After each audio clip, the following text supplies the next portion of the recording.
Today I'm tying a Frye Creek special. The hook I have in a vise is a TMC 5262. It's a size 10 with a 1/8 inch orange bead on it.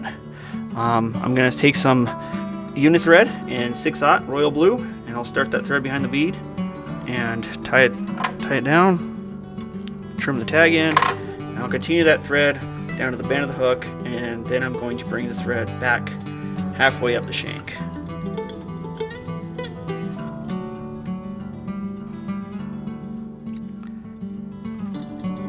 Next thing I'm going to do is we're going to tie in the tail, and I'm going to use some blue Marabou for this. And all I'm going to do is take a feather, a Marabou feather, this is a strung Marabou. I'm going to take the fibers and I'm going to start pulling them off the shank, off the stem. Once I get a little clump there, I'll pinch them together, and I'll have a little bit of a tail there. Go ahead and take this and tie it in, and as I'm tying it in, I'm going to kind of lift it up and pull it towards me a little bit to help keep the fibers on top of the fly.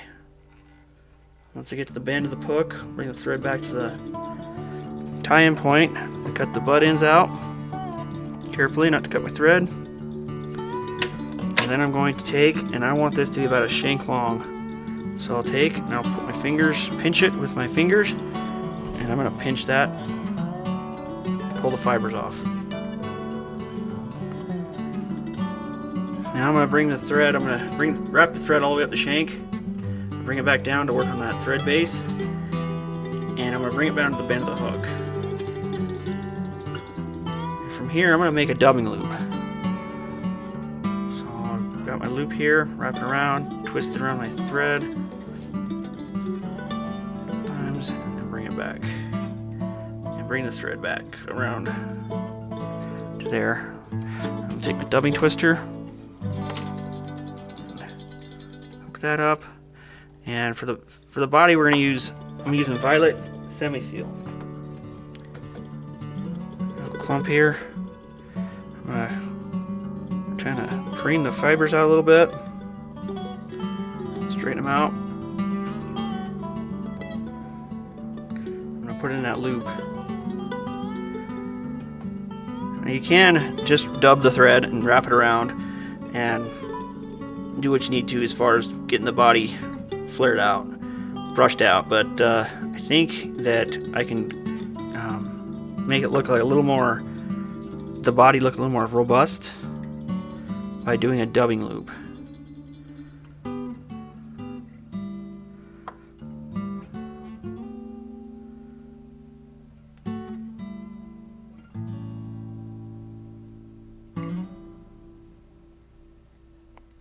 Okay, I'm gonna do a little more.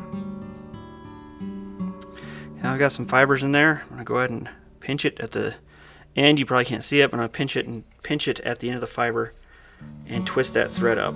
And then I'll release it. When I get enough tension on that from twisting that, I'll release it and it'll spin that.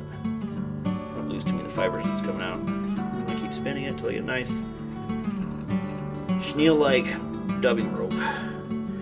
Now I'm going to use my dubbing feature and go ahead and wrap this around the shank.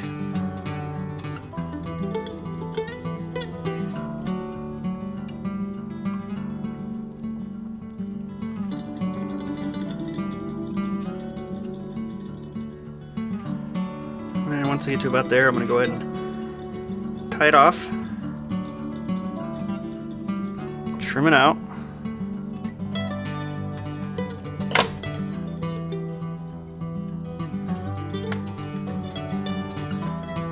Wraps in there. I'm going to use my dubbing brush and brush it out a little bit.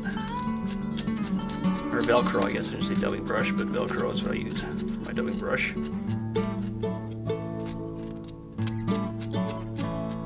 Yeah, I think it gives a little more body and volume to the fly when you use a dubbing loop versus just dubbing a thread and wrapping it.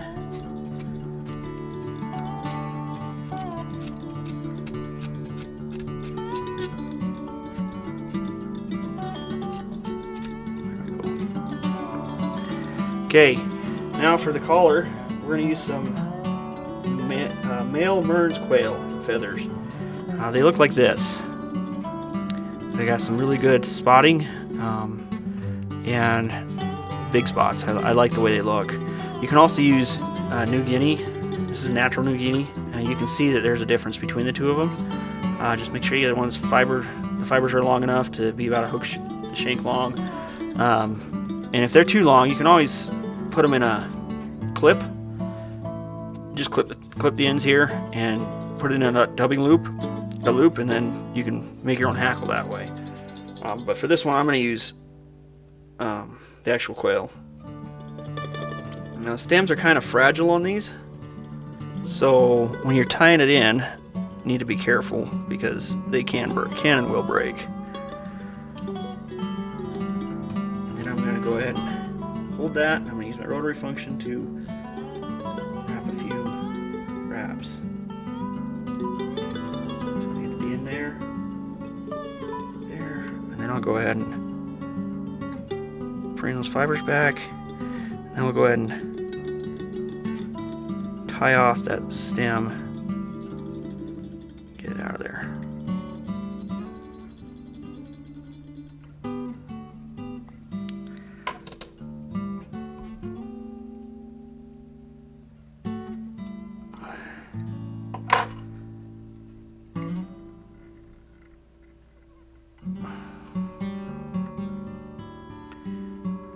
Put a few wraps in there to help them sit back along the fly, like so. Then I'm going to do a finish, but I'm going to coat the thread with some Sally Hansen's Hard as Nails first.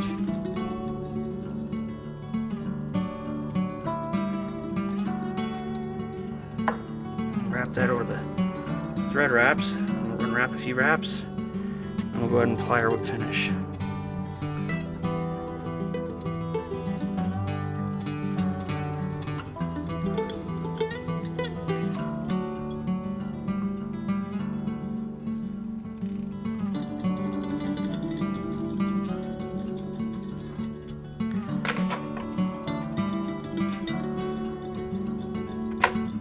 There you have it, the Frye Creek Special. I like the way this turned out, this one in particular. If I could change a few things, I've got a little bit of a bump here on between my bead and collar that I don't really like, but it's fine. It'll fish just fine. So next time I'll probably be a little more cautious about that. The quail looks really good.